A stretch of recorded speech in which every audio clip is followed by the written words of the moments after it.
Great. I thought I'm going to be giving quite a long talk, which I don't really like because I think people will sort of lose focus. So I'm going to show you lots of images.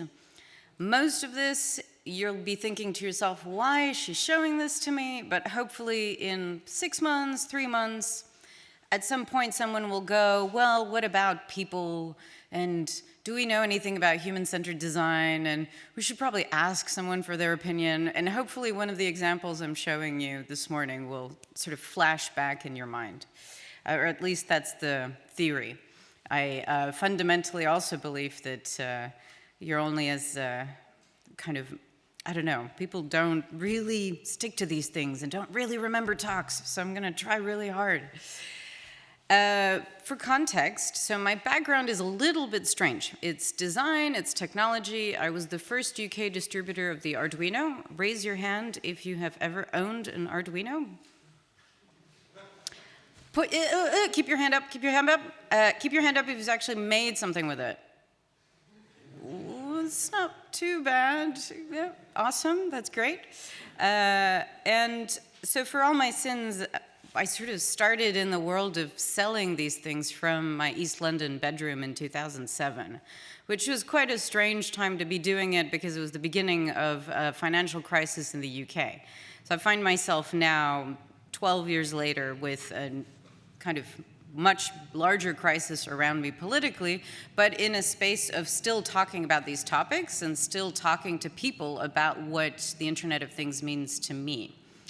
I've had a number of clients through the years. I have acted as a consultant. I've acted as a keynote speaker for a variety of contexts. But I'm also the founder of a connected product myself. So I sort of ate my own dog food, as it were. So the Goodnight lamp is a family of lamps. You have a big lamp and little lamps. You give your little lamps away to anybody around the world. And when you turn the big lamp on, the little ones turn on. So if you have a family member in a different time zone, to let them know, this is a good time to chat, I'm around right now. If your grandmother lives on her own and she wants to just use it in her everyday life, or she wants to call you to talk to the kids or the grandkids at the right time, it's this very, very simple ambient way of connecting to people. And I sort of used the most complicated stack I could think of, which was GSM, and it still uses GSM for all my sins. And I could talk at great length about the absolute pain that that was, but I won't. So you can go to the website, you can see what it's about. I've been running now the IoT meetup in London for 8 years. It's now the second largest meetup in the world around this topic as well. A large community, 13,000 people online, 40 to 60 people who show up every month, which is really fun. And I'm currently, until the end of May, I'm head of labs at an energy company called Bulb. And Bulb is a renewable energy company, and I lead all of their innovation activities. But as was kind of said earlier, I wrote a book, and I wrote a book about smart homes. I wrote a book, and I wrote the book that I wanted to read, if that makes sense. I couldn't find anything that really fundamentally connected all the things I was interested in the domestic space to the technology world that we live and breathe, and many of you will live and breathe as developers, software developers, hardware developers. And so I thought I would sort of connect all these things together in this book.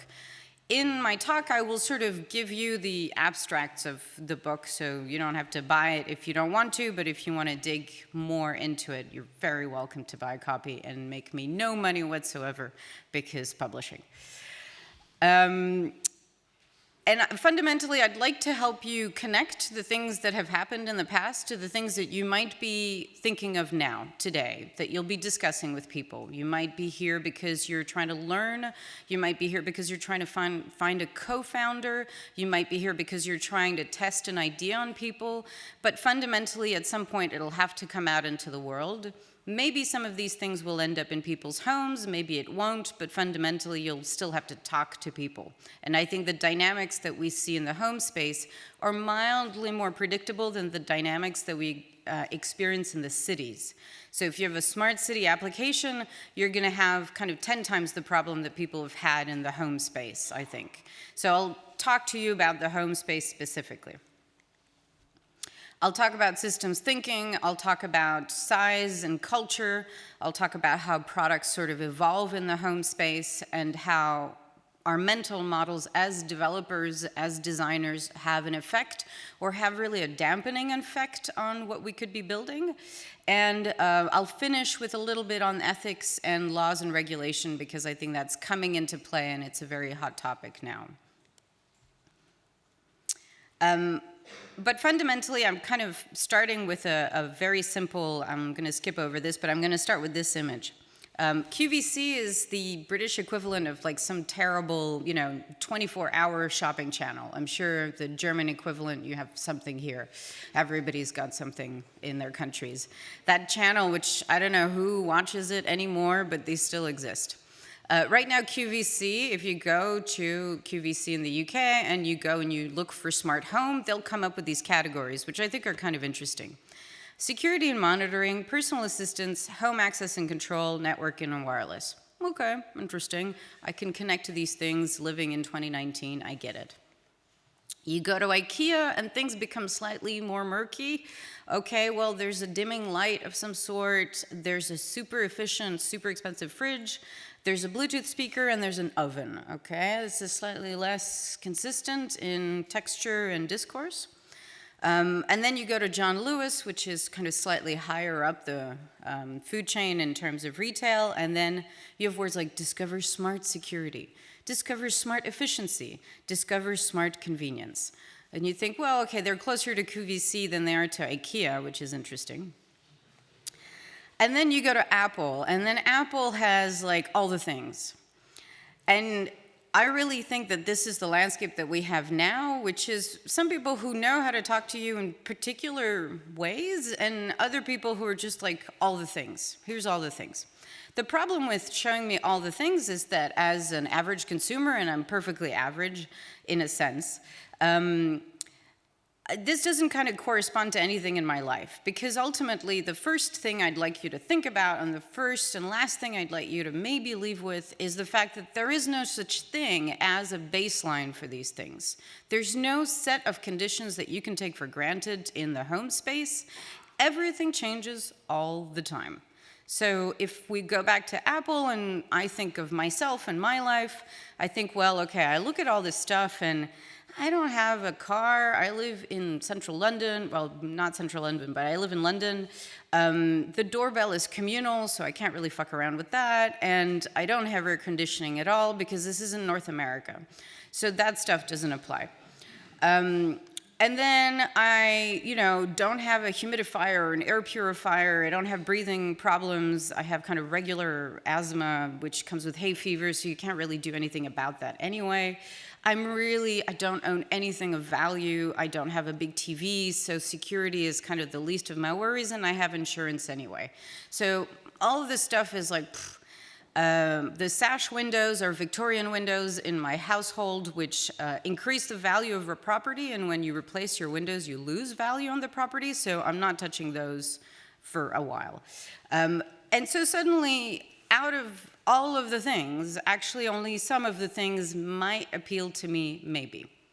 And every single person will look at that list and will find a different set of things that appeal to them and things that don't, which is really important. It's really important for you to think of this as not being a set of equally agreeable things to people. Even if, as designers and as developers, we love to think of things in a systematic way. We love to think of things in a mathematically comprehensive way. We like to think of things as being connected to each other all the time. Or even worse, we like to think of things as being problematic if they're not connected to each other all the time.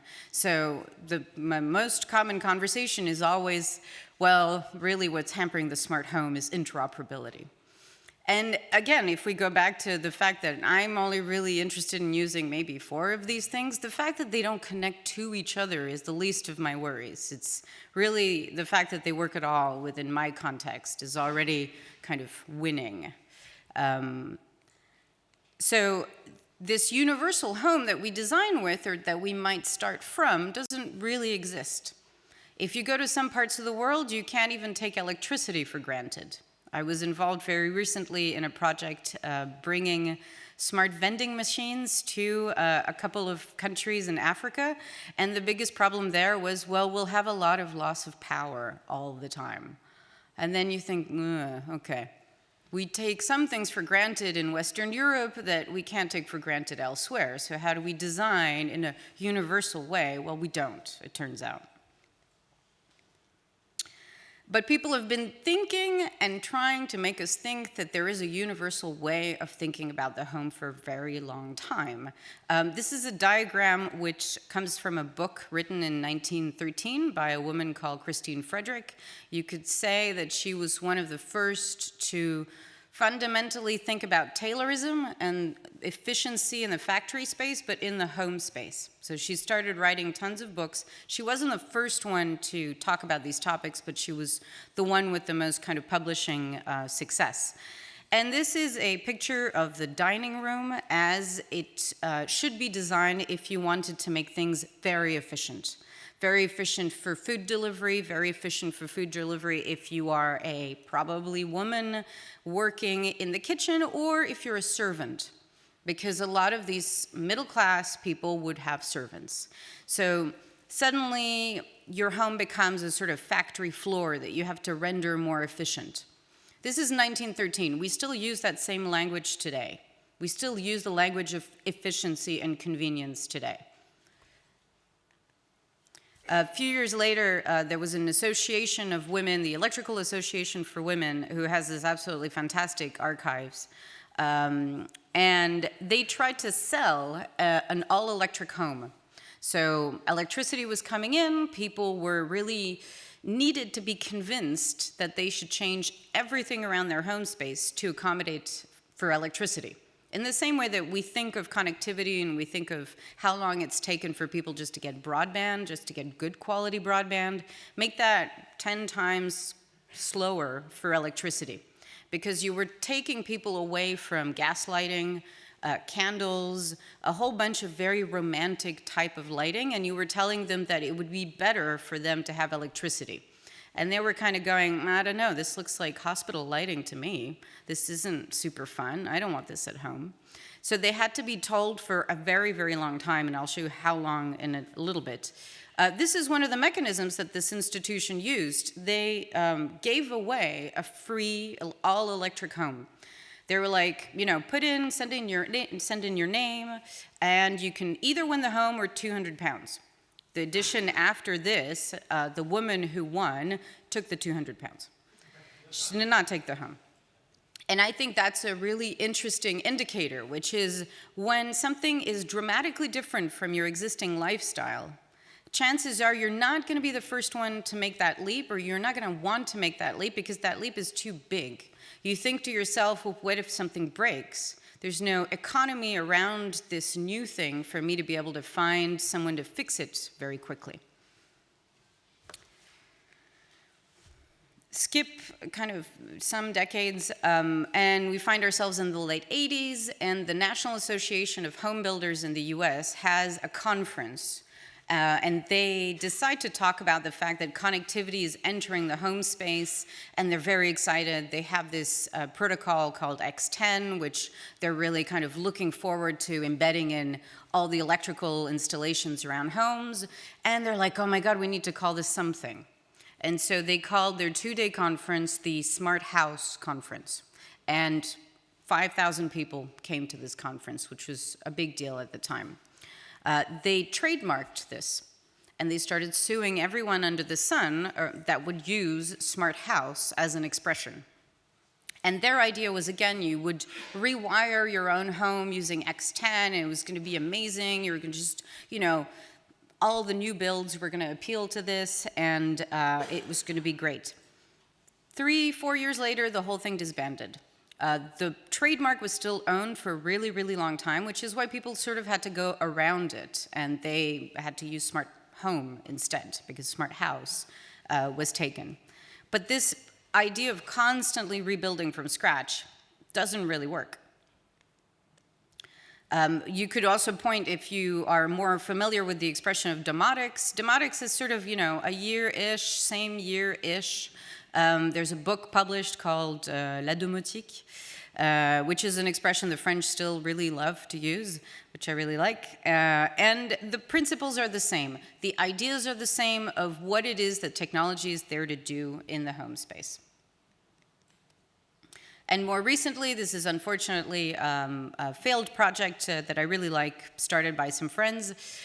We have an environment where we're still trying to sell this idea of a system around us, that there's a system that needs to be managed. So Thington was an app that you downloaded, and it was basically a chat environment for your things. So each one of your things would say, I'm awake, or I'm open, and you would respond in a chat environment to say, close now, you know, turn on at 5, or whatever it might be. 2016, not so long ago, and not successful. Because this system, and this system thinking, doesn't quite match up to people's homes and people's lives. And things break really, really quickly when you have a pet and a child and, you know, plants and everything. The other thing that I think is really important to think about is size and demographics of the environment that you're designing in. So this is the average size of the American home over the last 100 years. The problem with that, or opportunity with that, is that the number of people in that home has diminished massively, but the amount of space available has increased massively. And so it's given an opportunity for us to continue to sell things to people because they've ended up with micro kingdoms. So I'm sure you might have children, you might have teenage children. You know, you don't walk into a teenage person's bedroom because it is a micro kingdom of stuff. It probably has its own devices, there's probably a television in there, there's a whole ecosystem that would have otherwise existed in one space prior. And you have to think about that as being the kind of natural texture of home spaces. And this is in America where the real estate is completely different. I live in England, we're probably still at 1900s grade of real estate. But we only have 2 children, maybe 1 point something children on average. I'll come back to this. The other thing I think is really interesting with respects to size is what we do in those spaces, how much we live in the city versus how much we live at home. People who live in the city and who interact much more with the city tend to be single, they tend to be young, or they tend to be very elderly and living on their own, because actually the connection to the outside world matters more than the things that you can do indoors. The average millennial, whatever that means, will spend 7 to 13 minutes in the kitchen every day. Nobody is home cooking anymore. Nobody is making a meal from scratch and has a relationship to the home that's kind of a 1950s image of a relationship to the home.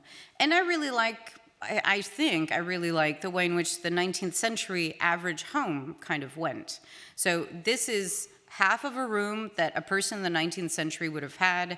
They have a fire range, which is this iron cast thing, which will probably never move, but if they do move, they will take it. And that heats up like crazy if you put in some coal or some logs in the fire. They will do a minimum amount of cooking. They might, cook some toast or reheat something very quickly, boil a kettle, do some ironing, that's it. And the coal is super expensive, which means you really only use it when you're absolutely desperate. The father, the mother, the children are working around the clock because there's no unionization, there's no shift work. And so people are coming in and out of this space all the time. They very rarely are there to have dinner together, and none of that is happening. They're just kind of using this space in a very transactional manner. And that kind of works perfectly well for a really long time until you're trying to sell things to people.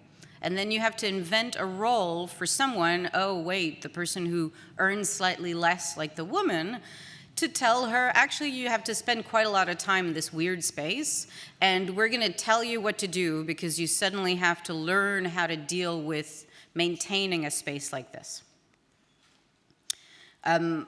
minimalization and kind of minimum living is also something that we keep thinking about and we keep coming back to. So in the 1950s and still in Paris today, if you stay in an Airbnb on in the kind of rooftop, it's probably where the maid would have stayed, and eventually it became where the students would have stayed. So this is a student in the 50s.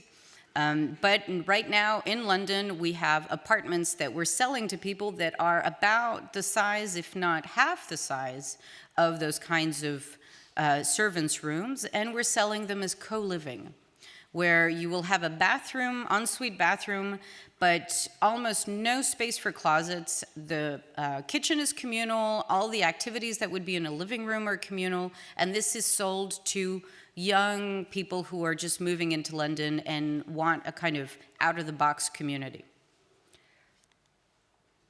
And this idea of minimal living, I think, is really strange and dangerous in some sense, because it also pushes the idea that minimal living is somehow good, like it's somehow pure.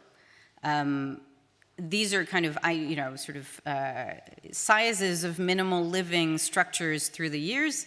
Not as big as a prison cell, but not quite. And there's usually 2 people in a UK prison cell, so that has an impact. But, you look at Marie Kondo, which I'm sure some of you will have been exposed to by virtue of Netflix and all these things. We have, and this is Eltham Palaces from the 1930s, we have this sort of obsession with minimal as being somehow Orientalism, right? We look at the East and we think, oh, they're doing things in such a better way. We're going to sell to people this idea that they can buy things to do less, or they can buy things to, or they have to throw away half of what they own all the time.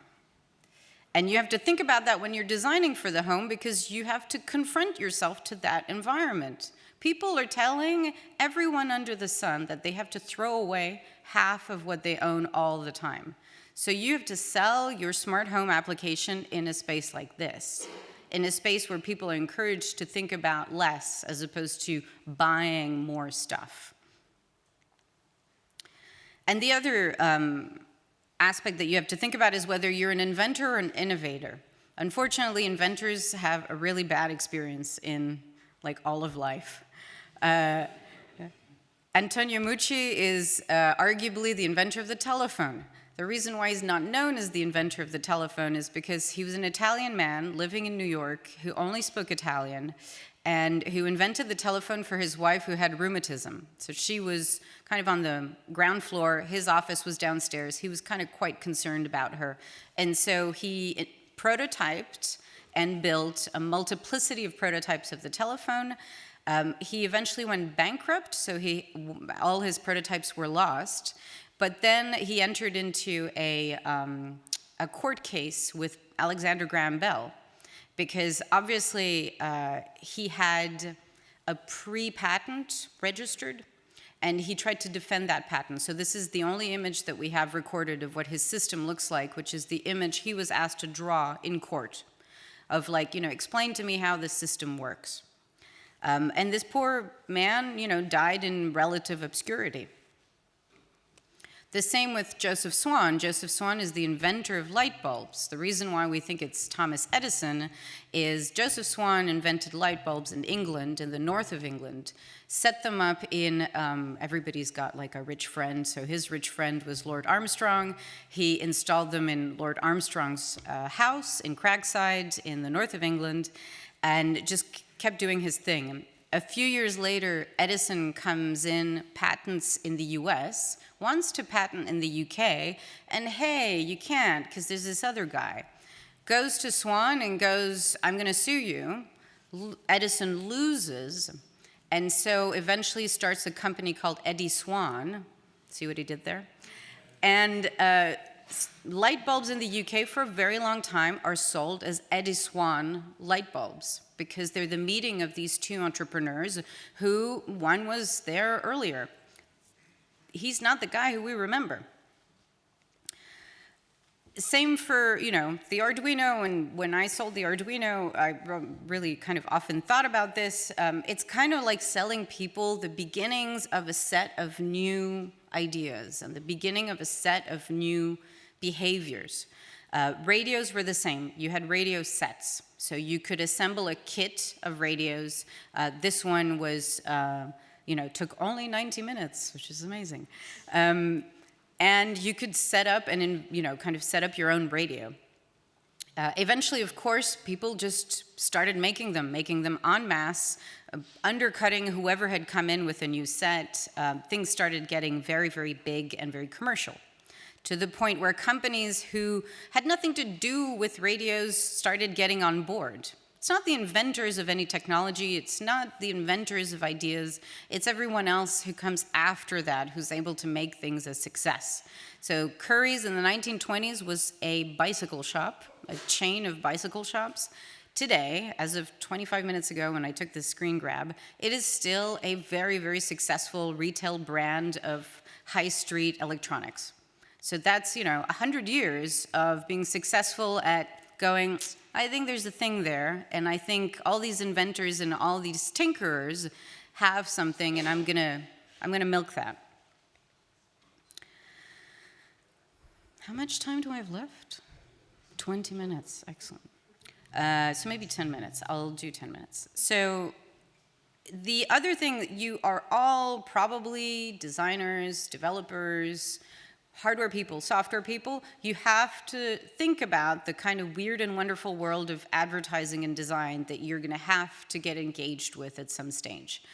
Because I've been running the meetup in London for such a long time, I have known way too many companies that have failed because they undervalued the role of design in advertising. Understanding how you need to talk to people about their home life is what has made most of us buy most of the things that we have in our homes. If you did not buy them, your partner bought them at some point because they have been advertised in a particular way. This is an example of such a thing. Even when it wasn't even available, the White House had the first lights in Christmas trees that anybody ever saw. And it was in the newspapers, it was in 1894, and it's the White House. The president has some lights in his tree. What's that? And the average person could only get their hands on something 4 years later. So they had to wait 4 years till this promised land of Christmas lights kind of came about. Now we have to kind of wait a lot less, but the arguments that we use for selling people things are quite weird and quite interesting. This is one of the weirder ones I've found, which was an ad for light bulbs, basically trying to sell people the idea that, their migraine could be cured with better lighting, which I really think is a stretch, but, it proves that better light, better sight, better health. I mean, wow. The EAW, who I referred to earlier, who had this all-electric home, they also learned from this. They were like, okay, fine, you don't want an all-electric home. What are we gonna do? We're gonna show you an all-electric home. So they had a very famous modernist architect build a house, and they opened it up for the public to go and see. This is in 1935. In 1935, 15,000 people went and visited this house. Because it's one thing to be told how to live and to be kind of pushed a whole new way of living. It's a completely other thing to go and snoop around to see how other people live. And we still have this model. There's still these trade shows where you can go and visit a space and visit how, someone who's living a smart home life is living. And of course, Hollywood gets involved. So until the 1950s, GE was trying to get people to buy electrical appliances. So from the beginning of electrification, which you could say is broadly in the late 1800s, to still the 50s, people are trying to sell this idea of electricity. So they had hired Ronald Reagan to be part of a kind of late night television show. I'm sure one day Donald Trump will be doing strange smart home ads. now I'm kind of, in my last kind of few minutes, I'd like to be a little bit more critical, and I'd like to talk about what you have the power to design, especially, I don't see a lot of women in this room, so as men working in the smart home space potentially, or in IoT space, I'd like you to think about what you take for granted. And I think that what we all take for granted is what I call the ghost of servitude. Everything more or less has this image that there is somewhere in the background of a use case, a woman. This is a very sweet image of the first home computer. This was in 1966. It's the Echo 4. This was the first computer put in a home space, designed by Mr. Sutherland, and this is his family. What we don't really see is that this computer is in the basement. So to take this picture, they took the entire family and pretended like she's sort of arranging the kid to go out when it's in the basement because the computer took the size of the basement. But it's important in this image to have this kind of happy family. Oh, look, the family is really enjoying this. When describing the applications that they built this computer for, so they had binary clocks in every room, because why not? They had a terminal in the kitchen in order to kind of capture recipes or to-do lists. They had thermostat control. They had all of the kind of basic, more or less basic things that we still talk about. They set it up, and they had this long list of functionalities that they wanted to build on top of that. History does not tell us, nor does he, because he's still alive, does not tell us what else they built on top of this very, very basic stuff. Probably nothing. Probably it was like a nice weekend activity to do. He worked at Westinghouse, which was an energy company. He had picked up a bunch of spare computer bits, and he just set this up in his house and called the journalists. Many people still do this. But this idea of kind of the woman looming in the background is interesting. We talk about voice assistants. I mean, we're just, one word away from saying voice servants, really. And we quite like the idea of still having servants. And in anything that you design, I think you have to think about whether you are talking about a servant, a secretary, or a dog. Because those are the mental models that come to mind whenever we talk about applying things in the home space. Oh, it's a security device. Oh, you mean like a dog? Oh, it's, more efficient. Oh, you mean like a secretary would help you do. So, and these are the mental models that come back over and over again because we haven't really thought outside of this kind of looming set of women in the background. Amazon uses this imagery all the time. There's always some obscure, she doesn't even have a face, Oh, it's just some woman who comes in and out and drops my stuff without me having to worry about it. It sounds awfully like Downton Abbey. But we don't talk about it. We talk about that being progress. We talk about that being technological progress. Same for TaskRabbit. Smiling young woman who will come and fix your stuff at home.